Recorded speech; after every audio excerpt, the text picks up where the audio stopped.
Bismillahirrahmanirrahim. Assalamualaikum warahmatullahi wabarakatuh. Alhamdulillahi ala ihsani wa syukru lahu ala taufiqihi wa amtinani. Wa asyhadu an la ilaha illallah wahdahu la syarika lahu ta'ziman li sya'nih. Wa asyhadu anna Muhammadan abduhu wa rasuluhu da'ila ridwanih. Allahumma salli alaihi wa ala alihi wa ashabihi wa ikhwanih.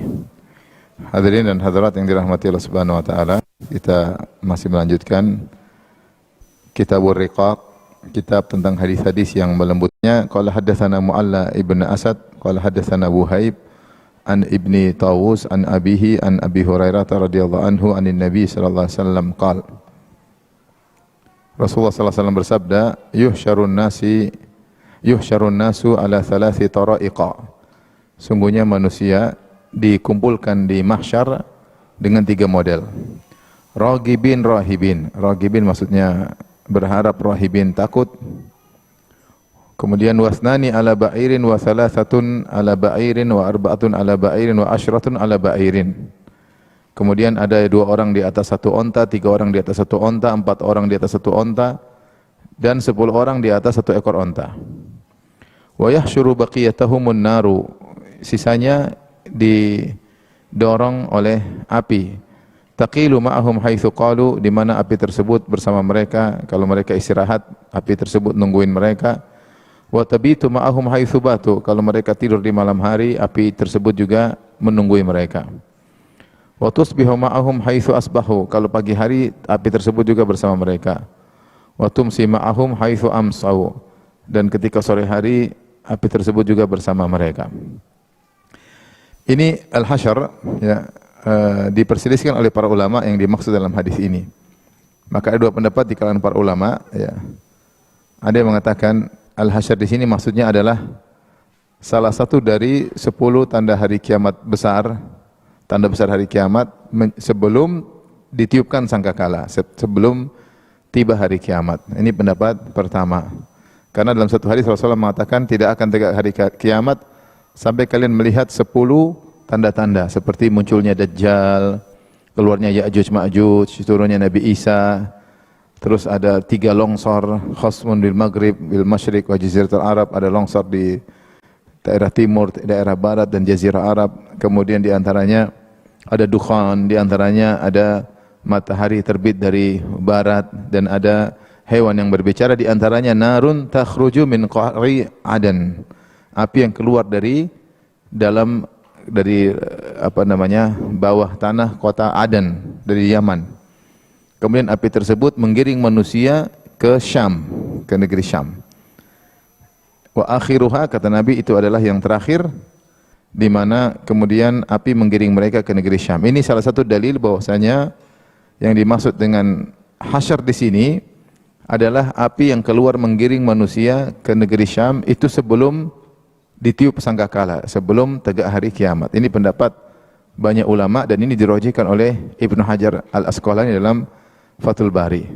Sebagian ulama memandang bahwasanya yang dimaksud dengan ini, yang Rasulullah sebutkan akan ada 3 model manusia yang dikumpulkan. Ada yang takut, antara senang dan takut, ada yang di atas onta, dan ada yang dibawa oleh api. Ini maksudnya adalah setelah tegak hari kiamat, setelah manusia dikuburkan, dibangkitkan dari kuburannya. Ini pendapat dipilih oleh Al-Halimi kalau tidak salah, dan dipastikan oleh Al-Ghazali. Al-Ghazali memilih pendapat hadis ini terkait dengan setelah manusia dibangkitkan dari kuburan.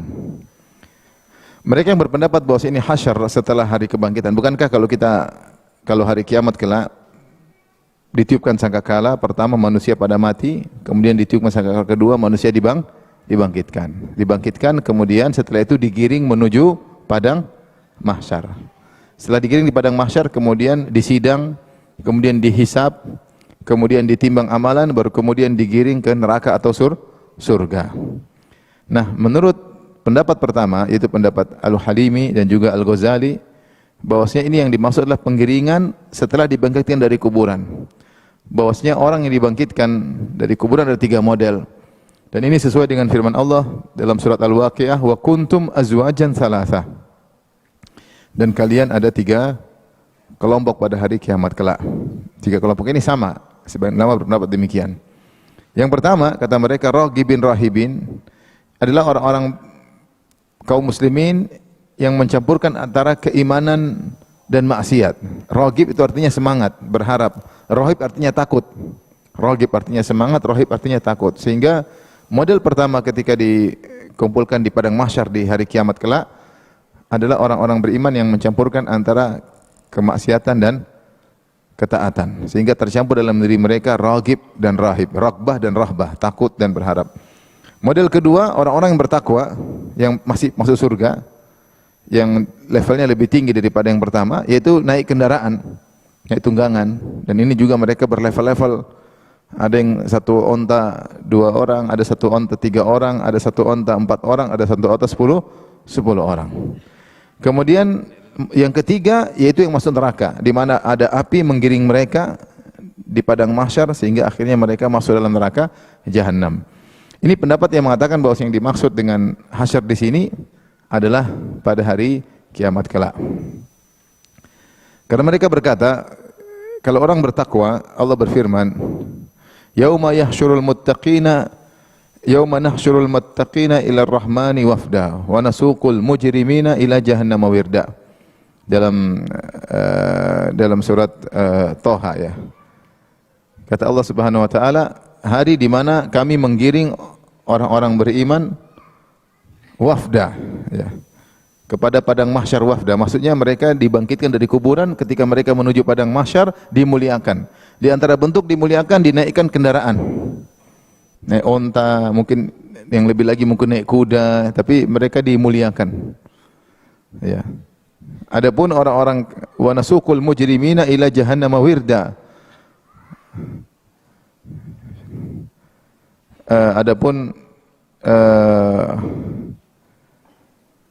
Adapun orang-orang yang pelaku maksiat maka akan digiring dengan kasar api yang menggiringnya. Jadi ini pendapat yang mengatakan bahwasanya mahsyar ini terkait setelah hari kiamat. Ini sisi pendalilannya cukup kuat, dan ini dalil disebutkan oleh dipilih oleh Al-Ghazali, Al-Halimi dan sebagian ulama. Pendapat yang kedua, yang Nabi maksud ini adalah mahsyar atau hasyar sebelum hari kiamat, dan dia salah satu dari 10 tanda besar hari kiamat. Jadi 10 tanda hari kiamat adalah 10 kejadian-kejadian besar yang aneh yang menunjukkan akan tiba hari kiamat. Tanda-tanda hari kiamat ada 2. Ada tanda-tanda kecil hari kiamat, ada tanda-tanda besar hari kiamat. Tanda-tanda kecil disebut asyratus sa'at as-sughra, yang besar namanya asyratus sa'ah al-kubra. Tanda-tanda kecil banyak ya. Seperti diutusnya Nabi SAW, seperti tersebarnya zina, banyaknya kebodohan tersebar, banyaknya pembunuhan, mati mendadak ya. Misalnya orang masuk masjid tidak sholat tahiyatul masjid, orang bertemu hanya memberi salam kepada yang dikenal, wanita buka aurat. Ini semua tanda-tanda kecil. Banyak, ada sekitar 50-an tanda-tanda kecil yang disebutkan oleh Nabi SAW. Tanda-tanda besar ada 10. Artinya kalau sudah terjadi tanda besar itu menjelang hari kiamat. Tanda-tanda besar tersebut apa tadi? Keluarnya Dajjal. Kemudian turunnya Nabi Isa. Kemudian keluarnya Ya'juj dan Ma'juj. Kemudian 3 longsor besar, longsor di daerah timur, longsor di daerah barat, longsor di daerah Jazirah Arab. Kemudian di antaranya dukhan, asap yang luar biasa yang di atas muka bumi. Kemudian di antaranya matahari terbit dari barat. Kemudian berikutnya ada dabbah, keluar hewan berbicara dengan manusia. Dan akhiruha, kata Nabi yang terakhir, narun takhruju min qa'ri adan, itu api yang keluar. Ini kata mereka, inilah yang dimaksud. Sehingga terjadinya adalah di dunia, yaitu sebelum hari kiamat. Dan ini dirajihkan oleh Ibnu Hajar rahimahullah Fathul Bari. Beliau menyebutkan kenapa? Karena banyak dalil yang menunjukkan akan hal itu. Di antaranya disebutkan Allah memberikan, ketika itu Allah memberikan sakit kepada tunggangan-tunggangan, sehingga qalla dhahru, tunggangan-tunggangan menjadi sedikit. Ketika keluar api, orang-orang berusaha naik ke tunggangan, tapi tunggangan pada mati, tunggangan cuma sedikit. Makanya pada naik satu onta 3, 4, 10, karena tunggangan pada mati. Dan adanya penyakit mengenai hewan-hewan tunggangan itu terjadinya di dunia.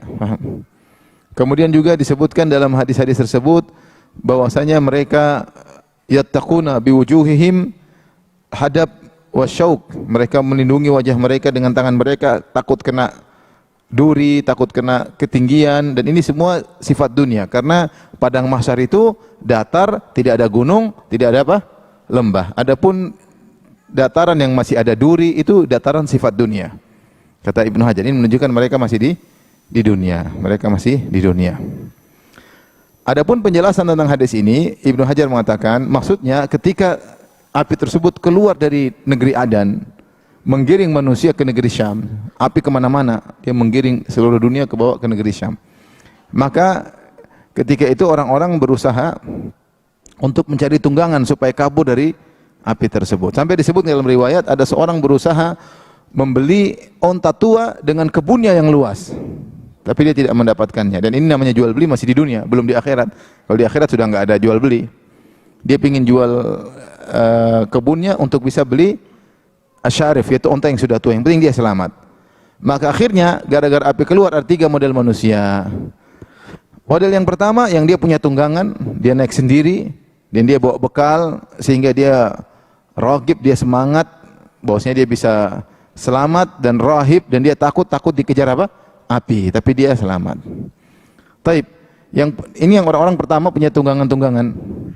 Model kedua yang tunggangannya sedikit, sehingga satu onta berdua, satu onta bertiga, satu onta berempat, satu onta bersepuluh, ganti-gantian mereka. Satu naik, satu jalan, satu naik, satu jalan. Ada yang satu ekor onta, 2 orang sekaligus. Takut dikejar oleh api. Yang tidak dapat tunggangan, mereka jalan. Sampai dalam sebagian riwayat, ada yang akhirnya kebakar. Mereka jalan. Berusaha jalan menghindari api. Terkadang kalau mereka sudah capek, apinya diam, tungguin. Pagi hari, sore hari, malam hari, api nungguin. Ketika diserang lagi sama api, jalan lagi. Ini tentu aneh, karena ini namanya tanda-tanda hari kiamat. Sehingga mereka terkumpul, baru kemudian terjadi kiamat kubra. Ini kondisi yang dan yang lebih kuat, Allah Ta'ala alam bisawab, adalah pendapat Ibnu Hajar rahimahullah, bahwasanya yang dimaksud dengan hasyar di sini adalah hasyar, yaitu digiringnya manusia sebelum hari kiamat, dan dia adalah tanda ke-10 dari tanda-tanda besar hari kiamat. Mudah-mudahan kita tidak bertemu dengan ini. Yang sudah tewas, kita sudah mati semua ini mungkin. Ini nanti di ujung ya. Di ujung. Mungkin kemungkinan besar kita tidak mendapati hal ini, orang-orang di penghujung dunia. Taib, yang berikutnya, hadis berikutnya, Al-Imam Al-Bukhari berkata, qala haddatsana Abdullah bin Muhammad, qala haddatsana Yunus bin Muhammad Al-Baghdadi, qala haddatsana Syaiban an Qatadah, qala haddatsana Anas bin Malik. Dari Anas bin Malik radhiyallahu anhu, anna rajulan qala, ada seorang berkata, ya Nabi Allah, kaifa yuhsyarul kafir ala wajhihi? Bagaimana orang kafir dikumpulkan di atas wajahnya, ya.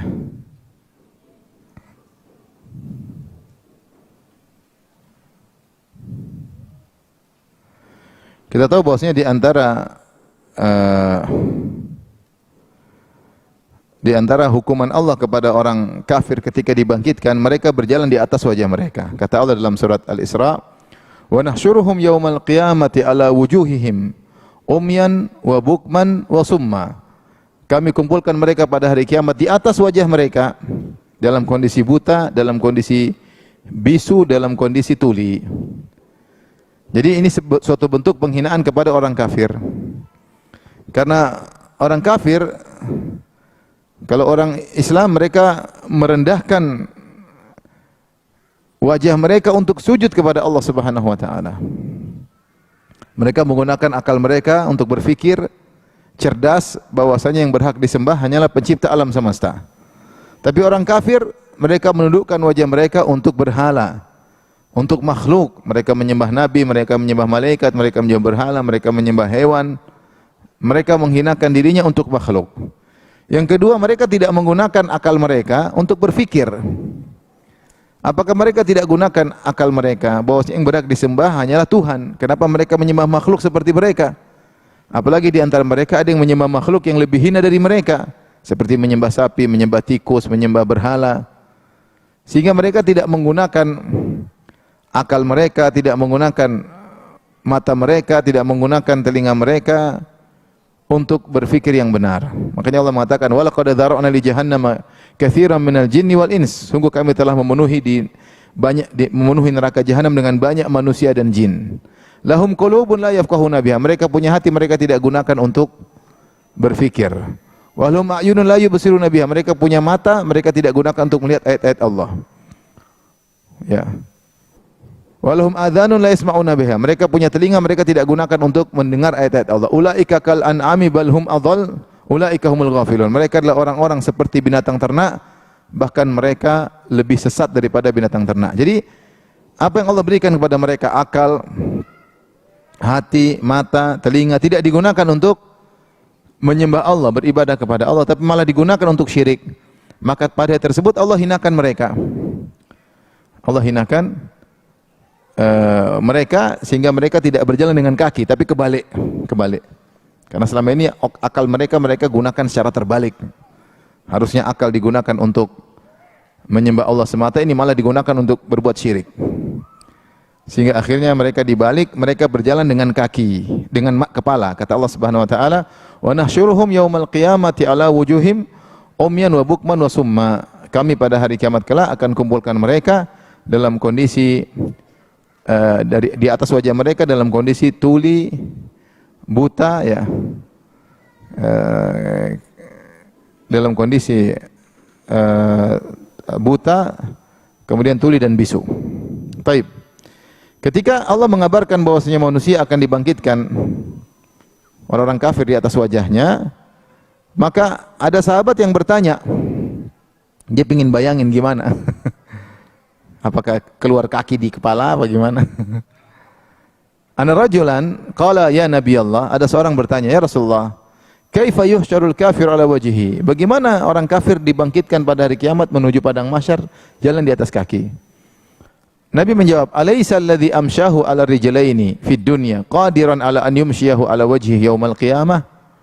Bukankah Allah yang bisa buat dia di dunia berjalan di atas kaki, dua kaki, mampu buat dia untuk berjalan di atas kepalanya? Jawabannya mampu, ya. Allah mengatakan dalam Al-Quran, wallahu khalaqa kulla dabbatin min ma. Allah menciptakan seluruh makhluk hewan dari air. Faminhum man yamshi ala rijlaihi. Di antaranya ada yang berjalan di atas dua kaki. Wa minhum man yamshi ala batnihi. Di antaranya ada yang berjalan di atas apa? Perutnya. Wa minhum man yamshi ala arba, ada yang berjalan di atas empat kaki. Yakhluqullahu ma yasha, Allah ciptakan yang Allah kehendaki. Di dunia kita lihat ada orang jalan, ada hewan jalan dengan apa? Perutnya ada. Nah, di akhirat nanti ada yang aneh. Manusia jalan dengan kepalanya. Gimana urusan Tuhan? Kata Nabi, kalau kau tahu Allah mampu bikin makhluk jalan macam-macam, ada yang jalan dengan tangan dua kaki, ada yang dengan 4 kaki, ada yang dengan perut, ya, maka kalau Allah bikin dia bisa jalan dengan kepalanya mudah. Qala Qatadah, bala wa izzati rabbina. Qatadah ketika menyampaikan hadis ini mengatakan, tentu Allah bisa demi keperkasaan Rabb kami. Maka ini salah satu bentuk kehinaan kepada orang-orang kafir ketika mereka dibangkitkan. Awal kali dibangkitkan dalam kondisi demikian, berjalan di atas kepala, kebalik, kemudian mata tidak bisa melihat, telinga tidak bisa mendengar, mulut tidak bisa berbicara.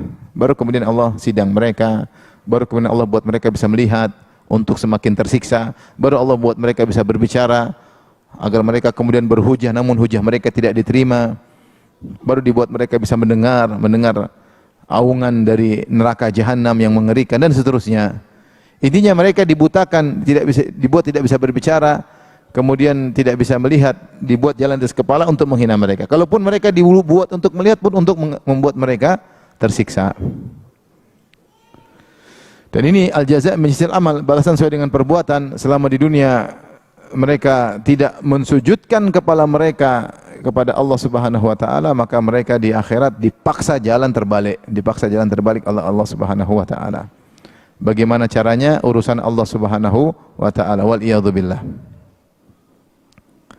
Baik, hadis berikutnya.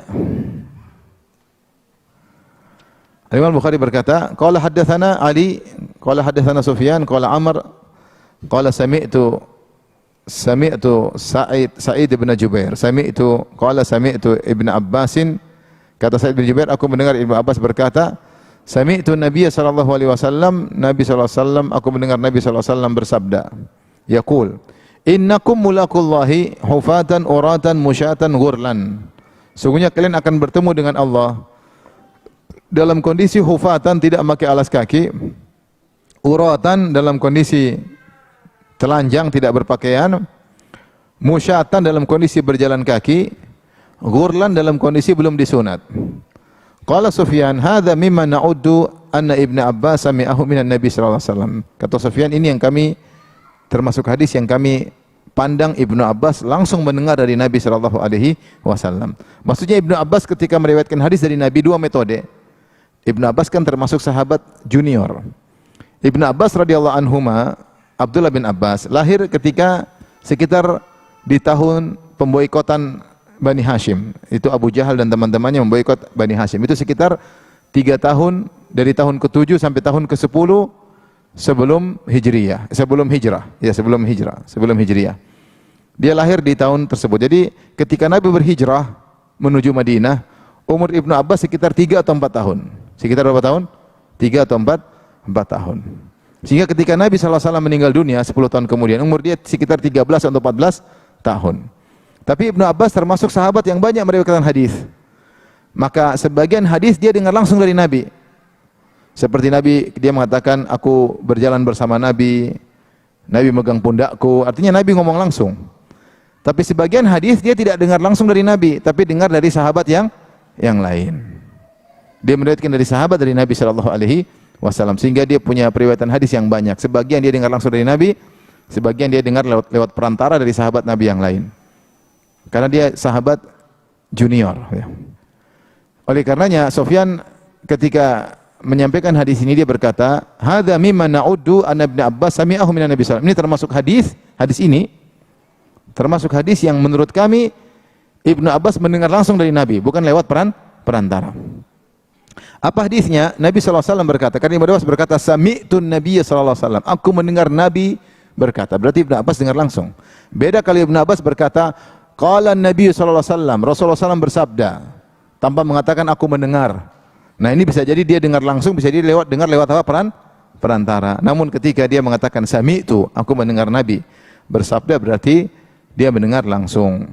Taib. Kata Nabi sallallahu alaihi wasallam, "Innakum mulaqullah." Kalian sungguh-sungguh akan bertemu dengan Allah. Pasti. Ya ayyuhal insanu innaka kadihun ila rabbika kadhan famulaqih. Wahai manusia sekalian di atas muka bumi, kalian tuh berusaha bekerja, sungguhnya sedang berjalan menuju Allah. Famulaqih, dan kalian akan pasti ketemu. Mau kerja apapun, kalian sedang berjalan menuju Allah Subhanahu wa taala. Saya sering bilang ibarat kita semua sedang menjalani antrian. Kita masuk dalam rel menuju pertemuan dengan Allah. Namun kondisi kita berbeda-beda. Mungkin ada yang pedagang, ada yang insinyur, ada yang pejabat, ada yang mungkin office boy, macam-macam. Tapi semuanya di atas rel menuju Allah Subhanahu Wa Taala. Innaka kadihun ila rabbika. Sungguhnya kalian sedang berusaha menuju Rabb kalian. Keseharian kalian itu kalian sedang berusaha menuju Rabb kalian. Famulaqi, dan kalian pasti ketemu dengan Allah Subhanahu Wa Taala. Maka Nabi ingatkan, ya.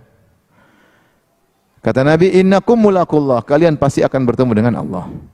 Nah, ketika kalian bertemu dengan Allah, dibangkitkan dari hari kiamat kelak, bagaimana kondisi kalian?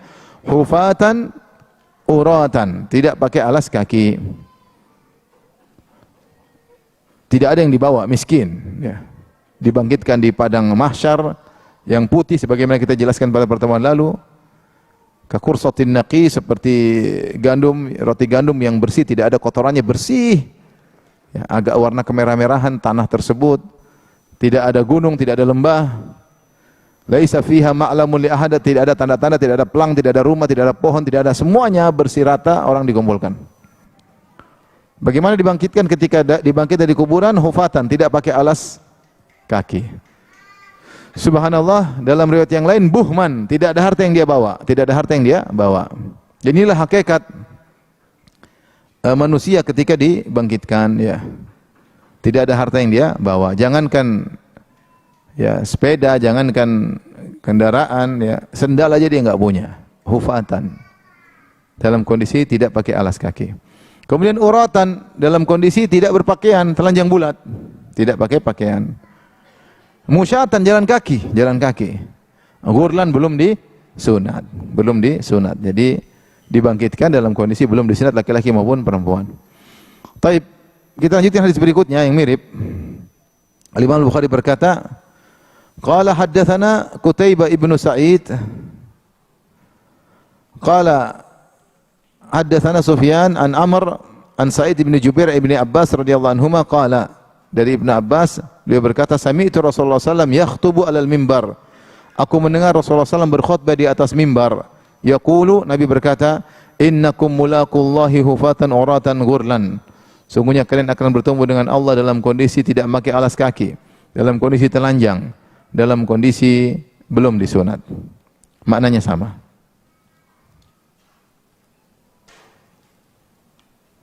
Tapi kita lanjutkan hadis berikutnya.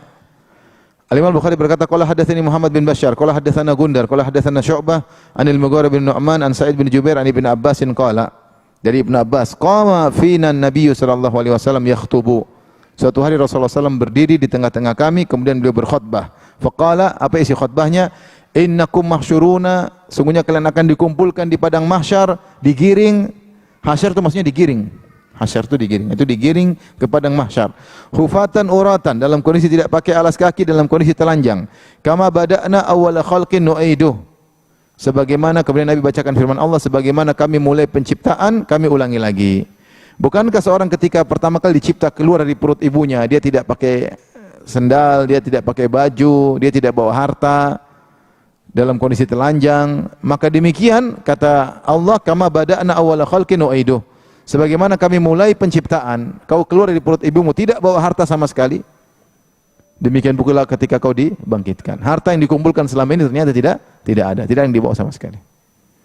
Orang mengumpulkan harta sekarang tidak ada yang dia bawa kecuali kain kafan, masuk dalam kuburan. Maka seorang harus cerdas, ya, agar hartanya bisa masuk dalam kuburannya, maka hendaknya dia gunakan harta tersebut untuk amal soleh. Sehingga kalau jadi amal soleh, maka amal soleh akan menemaninya dalam alam barzakh.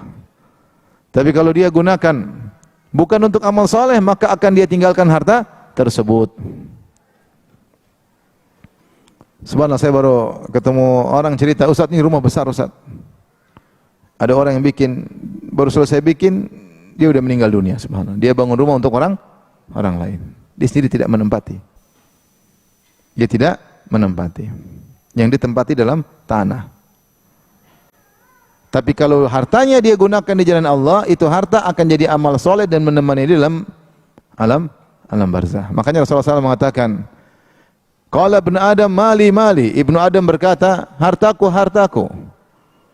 Maka dikatakan, wa malaka ya ibnu Adam min malika illa ma akalta. Ya.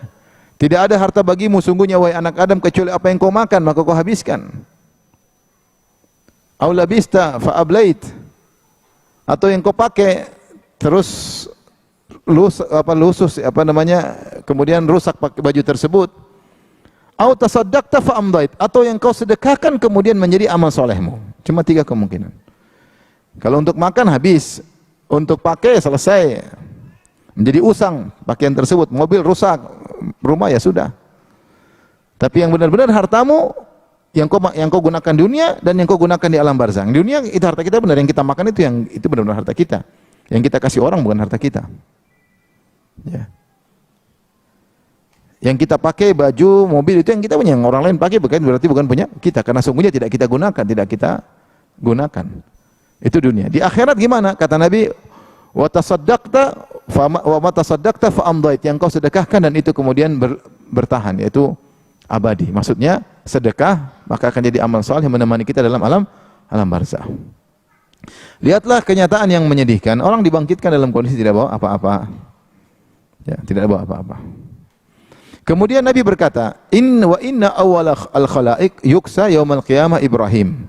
Yang pertama kali dipakaikan baju dari makhluk adalah Ibrahim alaihissalam. Jadi semua dibangkit dalam kondisi tidak berpakaian kecuali Ibrahim. Di sini dibahas oleh para ulama, Kenapa Ibrahim yang pertama kali dipakaikan baju? Ada pendapat yang mengatakan sebagai pemuliaan kepada Ibrahim alaihissalam. Karena ketika dia membela tauhid, dia membela Allah Subhanahu wa taala di suatu negerinya Babil, semua orang musyrik, semua orang kafir, bapaknya saja tukang bikin Tuhan. Bapaknya Ibrahim punya pabrik produksi Tuhan. Semua orang memusuhi dia. Bersatu padu untuk membakar dia. Subhanallah. Tapi benar kata Nabi kepada Ibnu Abbas, "Lau ijtama'u ala an yadhurruka bi syai'in lan yadhurruka illa bi syai'in qad kataballahu 'alaik." Kalau seluruh manusia bersatu padu untuk beri mudarat kepadamu, mereka tidak bisa beri mudarat kepadamu kecuali yang telah Allah catat akan menimpamu. Jika tidak. Maka mereka semua kumpulkan kayu bakar yang lama untuk bakar Ibrahim. Mereka bikin rencana. Jadi Ibrahim ditahan dulu, dipenjarain dulu. Kemudian mereka kumpulkan kayu bakar. Butuh waktu yang lama sampai ada yang sakit mengatakan kalau saya sembuh, saya akan bawa kayu bakar untuk bakar Ibrahim. Sampai orang bernazar untuk bawa kayu bakar untuk bakar Ibrahim. Sehingga tatkala dikumpulkan kayu bakar yang banyak, Ibrahim dibuka bajunya. Jadi dia pernah dibuka bajunya karena Allah Subhanahu wa taala. Kemudian dilemparkan di udara pakai ketapel raksasa supaya dia masuk di tengah lautan api kemudian terbakar. Disitulah Ibrahim berdoa, hasbiyallahu wa ni'mal wakil. Cukuplah Allah bagiku dan dia Allah sebaik-baik tempat pertolongan. Maka Allah pun berfirman, ya naru kuni bardan wa salaman ala Ibrahim. Wahai api jadilah kau dingin dan keselamatan bagi Ibrahim. Akhirnya Ibrahim selamat. Nah, di sini dia dibuka bajunya karena membela apa? Tauhid. Tauhid. Di antara hewan-hewan yang ikut meniup api siapa? Cicak. Makanya di antara hikmah kenapa cicak disunahkan untuk dibunuh, minal fawasiq, hewan yang termasuk hewan-hewan yang mengganggu, Rasulullah sebutkan misalnya tikus, cicak, ular, ya, kemudian misalnya burung gagak yang mencuri, ya. Misalnya anjing yang menggigit, mengganggu, ya. Di antaranya cicak juga mengganggu, datang masuk ke makanan, merusak apa? Makanan. Salah satu hikmahnya tidak apa dibunuh. Yang kedua di satu hikmahnya agar kita menyalakan cahaya tauhid. Ingat ini pernah nenek moyangnya.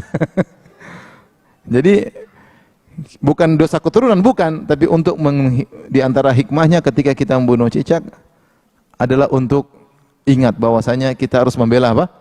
Tauhid. Kemudian para ahli bahas apakah yang dimaksud cicak yang ada di rumah atau cicak yang mana?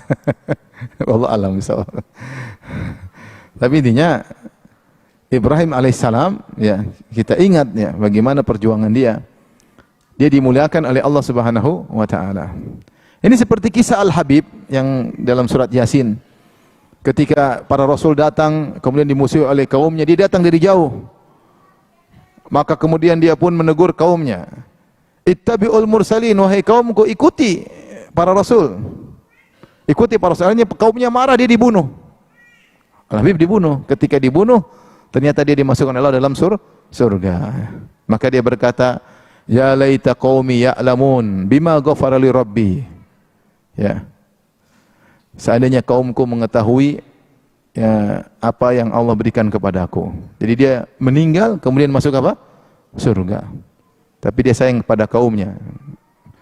Dia mengatakan seandainya kaumku tahu apa yang aku rasakan sekarang, ya, diampuni oleh Allah, diberikan kenikmatan, dimasukkan dalam surga.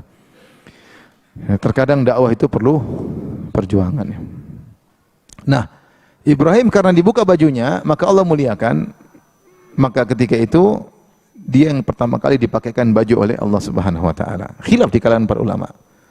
Mana yang duluan pakai baju? Ibrahim alaihissalam atau Nabi Muhammad sallallahu alaihi wasallam? Para ulama sepakat bahwasanya nabi yang paling mulia adalah Nabi Muhammad sallallahu alaihi wasallam. Nabi Muhammad dan Nabi Ibrahim bersepakat dalam al-khullah, dua-duanya mendapat gelar Khalilur Rahman, kekasih Allah. Makanya Allah berfirman, wattakhadallahu Ibrahim khalila, Allah menjadikan Ibrahim sebagai kekasihnya.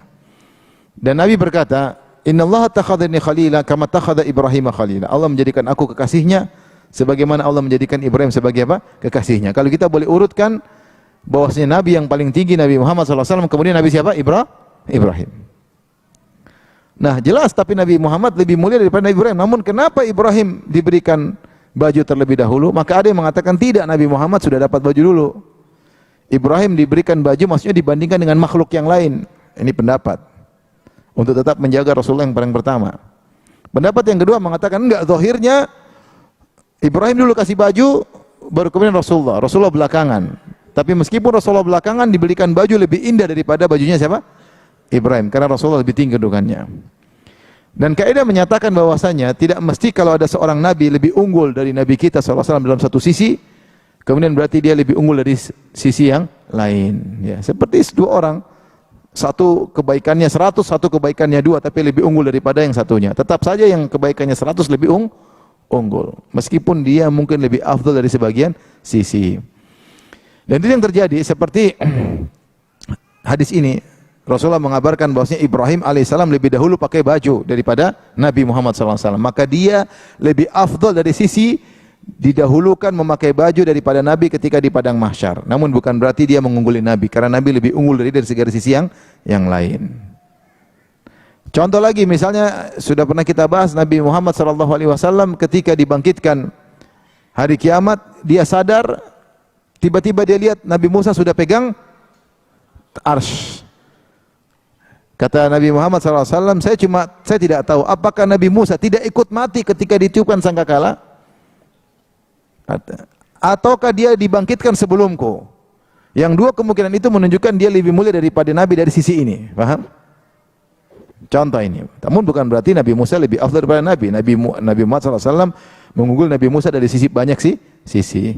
Contoh lagi seperti sebagian ulama membahas tentang Nabi Yusuf. Nabi Yusuf dibandingkan dengan Nabi Muhammad SAW, Nabi Yusuf lebih tampan dari sisi tampan yang disukai oleh wanita. Oleh karenanya ketika para wanita melihat Nabi Yusuf, mereka sampai pingsan, sampai di antara mereka sampai ada yang motong-motong tangan tanpa sadar. Sebagian ulama mengatakan sampai ada yang langsung tiba-tiba haid mendadak karena lihat Nabi Yusuf alaihissalam begitu saking tampannya. Wa qatta'na aydiyahunna, mereka potong-potong tangan mereka. Bayangkan begitu tampannya Nabi Yusuf. Saya rasa zaman sekarang lihat cowok seganteng apapun, kalau ngiris pakai silet pasti menangis ya. Jangankan silet pakai jarum pentul pasti kaget. Bagaimana mereka tidak sadar sampai ngiler, sampai apa istilahnya kalau bahasa kita ya, sampai terpesona, lupa kalau mereka motong tangan mereka. Saking tampannya Nabi Yusuf. Makanya ketika Nabi Muhammad SAW bertemu dengan Nabi Yusuf, kata Nabi SAW, wa qad u'tiya syatral jamal. Sungguhnya Yusuf telah diberikan setengah ketampanan. Berarti ketampanannya tidak biasa, ketampanan yang sangat luar biasa. Dan itu tidak dialami oleh Nabi. Tidak ada disebut perempuan lihat Nabi Muhammad kemudian enggak ada. Cuma Rasulullah gagah, dari sisi gagah, gantengnya laki-laki seperti apa. Tapi wajahnya Nabi Yusuf ganteng, membuat wanita kalau melihat bersyahwat. Sehingga dia telah diberikan setengah ketampanan. Namun meskipun lebih tampan Nabi Yusuf daripada Nabi, bukan berarti Nabi Muhammad di bawah Nabi Yusuf. Enggak. Artinya bisa jadi ada sebagian Nabi punya kelebihan lebih daripada Nabi SAW dari sebagian sisi, namun tetap Rasulullah SAW yang lebih apa? Utama. Seperti dalam hadis ini, meskipun Ibrahim alaihissalam yang pertama kali dipakaikan baju, bukan berarti dia lebih mulia daripada siapa? Nabi SAW. Kemudian kata Nabi SAW, wa innahu sayuja'u birijalin min ummati. Dan akan didatangkan kepadaku sekelompok lelaki dari umatku. Tidak banyak, sekelompok lelaki. Rijal itu sekelompok orang. Fayu'khadhu bihim dhatal shimal. Kemudian mereka digiring ke arah kiri, itu diajak ke neraka. Fa'aqulu ya Rabbi, aku berkata ya Rabbku, ashabi, sahabat-sahabatku. Itu Rasulullah kenal mereka. Mereka pernah hidup sezaman dengan Nabi. Mereka sudah menuju telaga, Nabi sudah sambut, ternyata mereka tidak jadi telaga, malah digiring ke arah kiri. Rasulullah bilang, ya Allah, ashabi, sahabat-sahabatku. Ya. Fayaqul, maka Allah berkata, innaka la tadri ma ahdatsu ba'dak. Engkau tidak tahu apa yang telah mereka bikin setelah engkau. Mereka ada-adakan setelah engkau meninggal dunia. Fa aqulu kama qala al-abdus salih, maka aku berkata sebagaimana perkataan hamba yang saleh, wa kuntu alaihim syahidan ma dumtu fihim. Saya tidak tahu ya Allah, saya dulu menyaksikan mereka ketika aku masih bersama mereka. Falamma tawaffaitani kunta antar raqiba alaihim.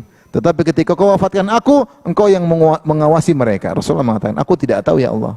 Aku sangka mereka masih di atas iman. Ternyata Allah kabarkan mereka sudah berubah, melakukan perbuatan-perbuatan baru. Kata Nabi minta uzur, ya Allah, aku tidak tahu. Dulu waktu masih hidup bersama mereka, aku bisa mengawasi mereka. Tatkala kau wafatkan aku, maka engkau yang mengawasi. Taib.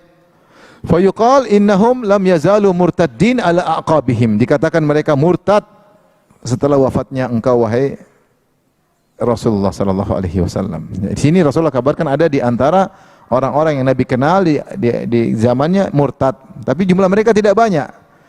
Makanya disebutkan rijalun, sekelompok orang.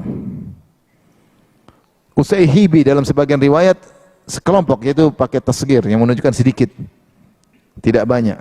Sehingga para ulama mengatakan, siapakah orang-orang di zaman Nabi ini yang kemudian murtad? Yang Rasulullah meninggal kemudian mereka murtad. Jawabannya ada yang mengatakan mereka adalah orang-orang munafikin yang Nabi tidak tahu, karena orang munafik ada yang Nabi tahu, ada yang Nabi tidak tahu. Wa min ahlil madinati maradu ala nifaq,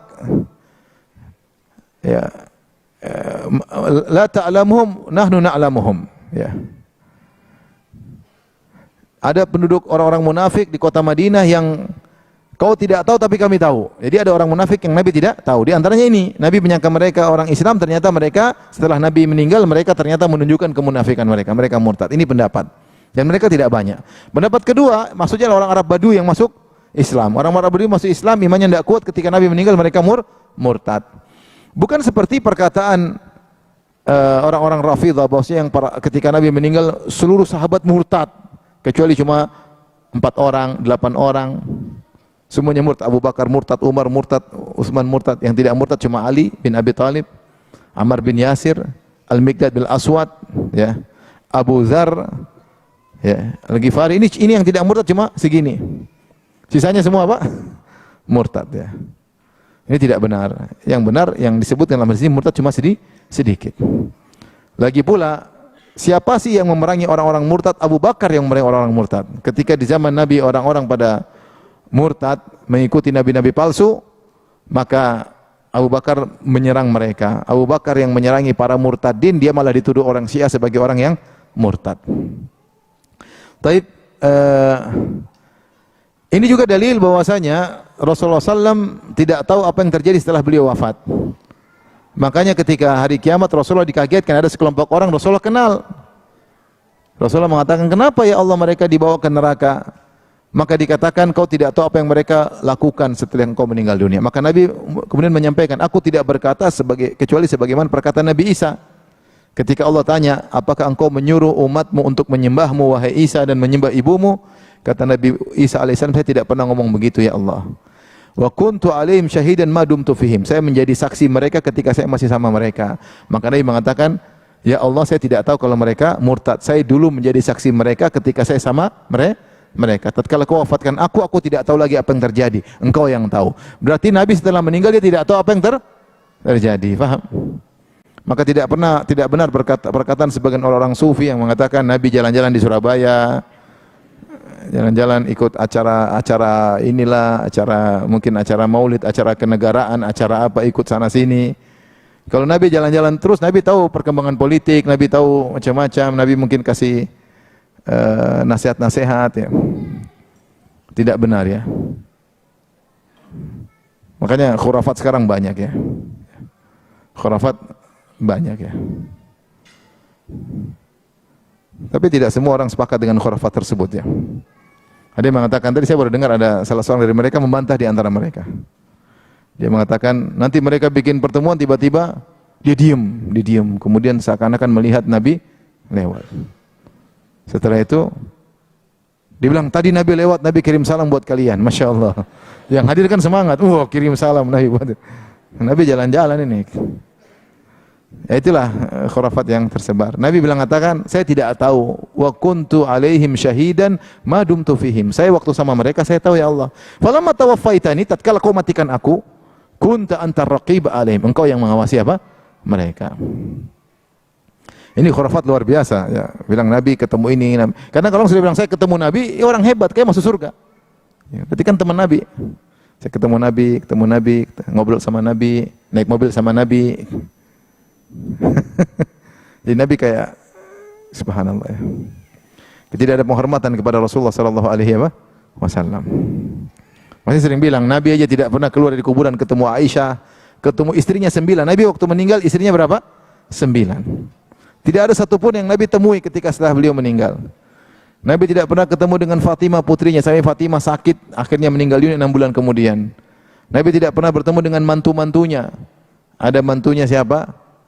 Utsman, ada Ali. Itu kan mantunya. Nabi tidak bertemu dengan mertuanya. Siapa mertuanya? Umar dan Abu Bakar. Ya enggak? Istrinya tidak pernah ditemui. Sahabatnya Abu Bakar, Umar, Utsman tidak pernah ditemui. Mantunya tidak pernah ditemui. Anaknya tidak ditemui. Imam Syafi'i, Imam Malik, Imam Abu Hanifah, Imam Ahmad juga tidak pernah ditemui. Terus ketemu ente di Surabaya ngapain? Ada apa gerangan? Katanya Surabaya diperhatikan oleh Kanjeng Nabi sallallahu alaihi wasallam. Apa yang diperhatikan Surabaya? Kenapa bukan Jakarta ya? Kenapa bukan Tegal? Dan macam-macamnya. Jadi ini semua khurafat. Taib, berikutnya, hadis berikutnya. Imam Bukhari berkata, qala hadatsana Qais bin Hafs, qala hadatsana Khalid bin Harith, qala hadatsana Hatim bin Abi Saghirah. An Abdullah bin Abi Mulaika qala haddatsani Al-Qasim bin Muhammad bin Abi Bakar anna Aisyah radhiyallahu anha qalat. Bahwasanya Aisyah radhiyallahu anha berkata, qala Rasulullah sallallahu alaihi wasallam bersabda, "Tuhsyaruna hufatan uratan gurlan." Kalian akan digiring di padang mahsyar dalam kondisi tidak memakai alas kaki, telanjang dan belum disunat. Aisyah berkata, qalat Aisyah, faqultu ya Rasulullah, ar-rijal wan nisa yanzuru ba'dhum ila ba'd. Ya Rasul, laki-laki perempuan telanjang-telanjang, kemudian apakah mereka tidak saling melihat di antara mereka? Kan haram lihat apa? Aurat. Jadi Aisyah mikir syariat. Gimana nanti kalau hari kiamat? Kan orang telanjang, kan kita enggak boleh ngelihat aurat orang. Maka Nabi berkata, al-amru asyaddu min an yuhimmahum dzalik. Perkara lebih dahsyat sampai mereka tidak sempat mikirin seperti itu. Enggak ada. Sangat dahsyat. Ini sudah saya pernah sampaikan, para sahabat ketika disebutkan tentang hari kiamat, mereka yang pikir bagaimana menjalankan syariat.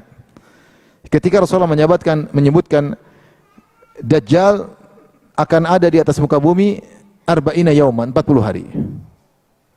Ma min baladin illa sayata'ud Dajjal. Tidak ada satu negeri pun kecuali Dajjal pasti akan datang.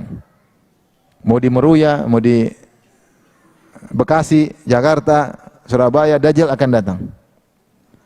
Satu negeri pasti diinjak oleh Dajjal. Kemudian dia akan tinggal di atas muka bumi 40 hari. Kata Nabi, yaumun kasana, ada satu hari seperti setahun. Sehari bukan 24 jam, sehari 365 hari. Seperti setahun. Jadi siangnya berarti berapa? 183 hari. Malamnya 183 hari. Benar enggak? 365, 366. Bayangkan. Siangnya 180 hari, malamnya 180 hari. Kemudian yaumun kasyahrin, ada satu hari yang seperti 30 hari. Siangnya 15 hari, malamnya 15 hari. Itu 15 kali 24 jam. Terus malamnya 15 kali 24 jam. Kemudian yauman kajum'ah, ada satu hari seperti satu pekan. Satu hari seperti satu pekan. Wa sa'iru ayyamihi ka ayyamikum. Sisa harinya yaitu 37 hari lainnya 24 jam. Sama seperti hari kalian. Taib. Kalau kita yang dibilang Nabi, kira-kira kita bilang apa? Ya Nabi, gimana kok matahari? Kenapa bisa begitu? Kita pasti nanya gitu. Kita keponya. Terus kepanasan enggak? Kemana tumbuhan bisa tumbuh? Mungkin kita nanyanya gitu-gitu. Sahabat enggak kepo gitu. Dia tanya bagaimana cara sholatnya. Dia tanya tentang ibadah. Bagaimana cara sholat kita ya Rasulullah ketika satu hari sama dengan setahun? Apakah selama 183 hari siang itu dan selama 365 hari itu kita cuma sholat 5 waktu? Karena kan sehari 5 waktu sholat. Bagaimana cara sholat kita ya Rasulullah? Kata Rasulullah, sesuai dengan kadarnya. Yaitu hitung perkirakan dengan kadarnya. Itu setiap 24 jam sholat 5 waktu. Setiap 24 jam sholat 5 waktu. Ini hadis dijadikan dalil oleh sebagian ulama tentang sebagian sekarang ini di sebuah bumi ada yang mungkin siang 3 bulan, yang malam 3 bulan. Maka bukan berarti puasa selama 3 bulan, enggak. Tapi setiap 24 jam dianggap ada siang dan malam. Maka buka puasanya mengikuti negara yang sebelah, negara yang sekitarnya seperti itu. Itu fatwa para ulama Dan ternyata di akhir zaman ada satu hari seperti satu tahun. Maksud saya, yang dipikirkan para sahabat ketika ditanya, mereka tidak kepo dengan macam-macam. Mereka tidak bilang, kok bisa Dajjal hidup selama itu? Ya.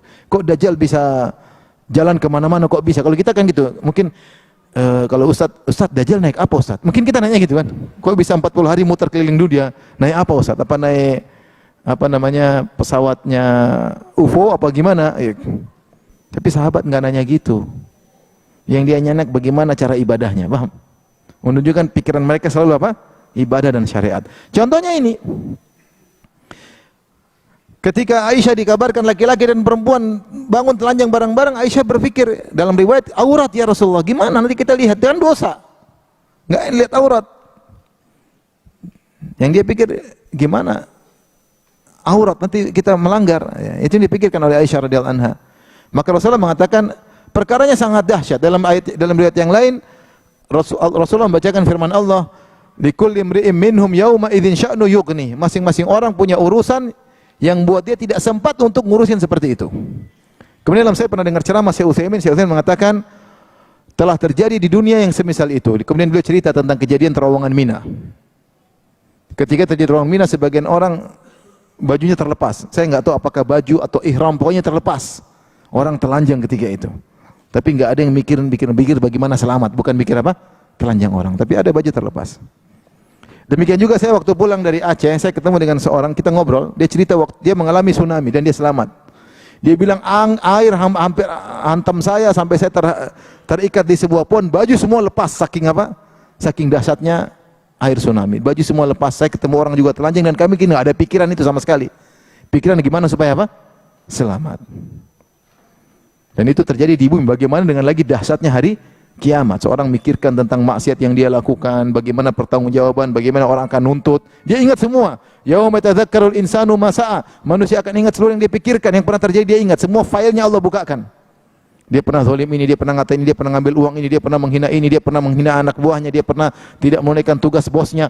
Semua dia ingat. Kebuka semua. Maka dia takut. Sehingga meskipun depan dia ada orang telanjang, dia nggak mikir ke sana. Maka Rasulullah mengatakan, al-amru asyaddu min an yuhimmahum dzalik. Perkara lebih dahsyat sehingga mereka tidak sempat mikirin seperti itu. Itulah kondisi hari kiamat. Taib, hadis berikutnya, tinggal 2 hadis lagi. Al-Imam Bukhari berkata, qala hadatsana Muhammad bin Bashar, qala hadatsana Gundar, qala hadatsana Syu'bah an Abi Ishaq, an Amr bin Maimun, an Abdullah qala kunna ma'an Nabi sallallahu alaihi wasallam fi kubbatin, kami suatu hari bersama Nabi fi kubbah. Kubbah itu kemah, di dalam sebuah kemah. Kemah terbuat dari kulit atau yang semisalnya. Faqala atardawna an takunu ruba'a ahli jannah. Apa kalian ridho, kalian suka jika kalian adalah seperempat penghuni surga? Qulna na'am, kami berkata iya, tentu kami suka. Di surga isinya seperempat orang Islam semua. Sisanya dari nabi-nabi yang sebelumnya. Kemudian Rasulullah bilang lagi, tardawna an takunu thuluth ahli jannah. Apa kalian suka kalau kalian menjadi sepertiga penghuni surga? Seperempat sekarang jadi berapa? Sepertiga. Naik lebih banyak lagi. Mau enggak? Qulna na'am, tentu ya Rasulullah, kami suka. Rasulullah berkata lagi, atardawna an takunu syatra ahli jannah. Apa kalian suka kalau kalian surga itu setengahnya kalian penghuninya? Qulna na'am, tentu kami suka ya Rasulullah. Qala walladzi nafsu Muhammadin biyadihi, demi zat yang jiwaku berada di tangannya, innahu la arju an takunu nisfa ahlil jannah. Aku berharap kalian adalah setengah penghuni surga. Wa dzalika annal jannata la yadkhulu illa nafsun muslimah, karena surga itu tidak akan dimasuki kecuali jiwa yang muslimah. Wa ma antum fi ahli syirki illa ka sya'ratil bayda fi jildi thawril aswad. Tidaklah kalian dibandingkan dengan ahlu syirik kecuali seperti satu helai rambut yang putih yang berada di antara rambut banteng yang berkulit hitam. Au kasya'rati sauda fi jildi thawril ahmar, atau kalian seperti sehelai rambut hitam pada banteng yang berkulit putih. Ini wallahu alam dalil bahwasanya Rasulullah akan kabarkan bahwasanya umat Islam akan banyak. Kita tahu umat-umat terdahulu mereka juga banyak ya. Tetapi sebanyak-banyak yang mereka tidak akan banyak sekali ya. Dulu ada Nabi Nuh, ada Nabi lain, Nabi Musa, Nabi Yunus saja Allah menyebutkan fa arsalnahu ila mi'ati alfin aw yazidun. Kami utus Nabi Yunus kepada umatnya 100.000 orang atau lebih, dan lebih, bahkan lebih. Jadi umat Nabi Yunus alaihissalam lebih dari 100.000. Lebih dari 100.000. Zaman dulu banyak, tapi zaman sekarang 100.000 tidak banyak. Nabi Musa pengikutnya banyak ya. Nabi Musa ya, sejak zaman Nabi Musa sampai menjelang Nabi Isa, berbagai macam nabi-nabi semuanya mengikuti ajaran Taurat. Umat Nabi Musa banyak, tapi umat Nabi Muhammad lebih banyak. Makanya ketika Nabi Musa dan Nabi Muhammad SAW bertemu Isra Mi'raj, maka kemudian mereka ngobrol, bahkan Nabi Musa yang menganjurkan Nabi Muhammad agar minta keringanan sehingga kewajiban sholat 50 waktu jadi 5 waktu. Setelah Nabi Muhammad SAW pergi, Nabi Musa menangis. Maka ditanya, "Ma yubkik, apa yang buat engkau menangis wahai Musa?" Kata Nabi Musa alaihissalam, "Aku menangis karena diutus setelahku seorang pemuda yang pengikutnya lebih banyak masuk surga daripada pengikutku, yaitu dia Gibtah." Dia Gibtah, yaitu berarti Nabi Muhammad lebih mulia daripada dia. Jadi pengikut Nabi Muhammad SAW akan banyak dan di surga insya Allah setengah surga, setengahnya penghuninya umat Rasulullah SAW. Karena umat Rasulullah SAW terus ada sampai hari kiamat. Baik, yang berikutnya hadis terakhir. Qala hadatsana Ismail qala hadatsani akhi an Sulaiman an Thawr an Abil Ghaith an Abi Hurairah an Nabi sallallahu alaihi wasallam qala, dari Nabi Abu Hurairah bahwasanya Rasulullah SAW bersabda, awwalu man yud'a yaumil qiyamati Adam, yang pertama kali dipanggil pada hari kiamat Adam. Fatura'a dzurriyyatuhu, kemudian diperlihatkanlah keturunannya. Fayuqal, maka dikatakan hadza abukum Adam, ini adalah dikatakan kepada keturunannya, ini ayah kalian Adam. Fayaqul labbaik wa saddaik, ya. Kata Adam, aku penuhi panggilan engkau ya Allah. Fayaqulu akhrij ba'sa jahannam min dzurriyyatik. Wahai Adam, keluarkanlah dari anak keturunanmu yang bakalan masuk dalam neraka jahanam. Fayaqulu rabbi kam ukhrij, dari keturunanku berapa aku masukkan ke neraka? Kata Allah, akhrij min kulli mi'atin wa tis'atan wa tis'in. Ya. Maka keluarkan ya min kulli mi'atin tis'atan wa tis'in, dari 100 orang 99 masukkan neraka, satunya surga. Dari keturunanmu 99 masuk neraka, satunya surga.